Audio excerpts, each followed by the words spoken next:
भोजपुरी रसूम लोकगीत में आप सभी लोगों का स्वागत है। मैं आप लोगों को एक डाल पुजाई गीत सुनाने जा रही हूँ। अगर मेरी वीडियो पसंद आए तो मेरी वीडियो को लाइक और चैनल को सब्सक्राइब कर दीजिएगा।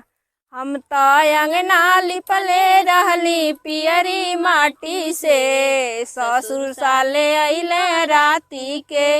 हम तो अंगना लिपले रहली पियरी माटी से, ससुर साले अइले राती के। हरवाली अइले ससुरे बाकसा में मुनि के, हरवाली अइले साले बाकसा में मुनि के। खोली के देखावा ना तो गारी देबो चुन के, खोली के देखा दो ना तो गारी देहब चुन के। हम तो अंगना लिपले रहनी पियरी माटी से, ससुर साले अइले राती के।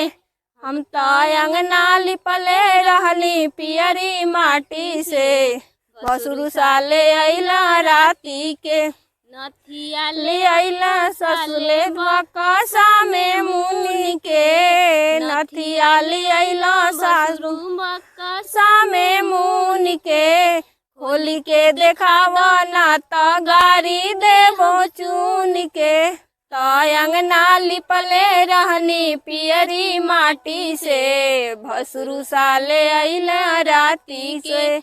हम तो अंगना लिपले रहनी पियरी माटी से, भसुरु साले अइले राती के। नथिया ले अइले भसुरु बाकसा में मुनि के, नथिया ले अइले भसुरु बाकसा में मुनि के। खोली के देखावा ना तो गारी देबो चुन के, खोली के देखावा ना तो गारी देहब चुन के। हम तो अंगना लिपले रहनी पियरी माटी से, दूल्हा साला अइले राती के। हम तो अंगना लिपले रहनी पियरी माटी से, दूल्हा साला अइले राती के।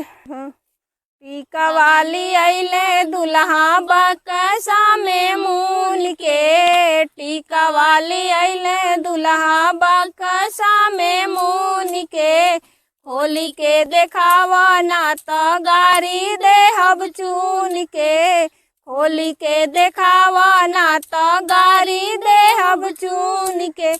हम तो अंगना लिपले रहनी पियरी माटी से, बरतिया साला अइले राती के।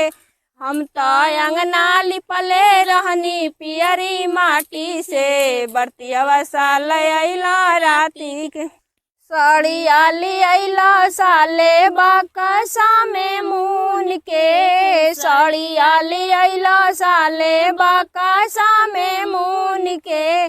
खोली के देखावा ना तो गारी देहब चुन के, खोली के देखावा ना तो गारी देहब चुन के। हम तो अंगना लिपले रहनी पियरी माटी से, बरतिया साले अइले राती के। हम तो अंगना लिपले रहनी पियरी माटी से, बरतिया साले अइले राती।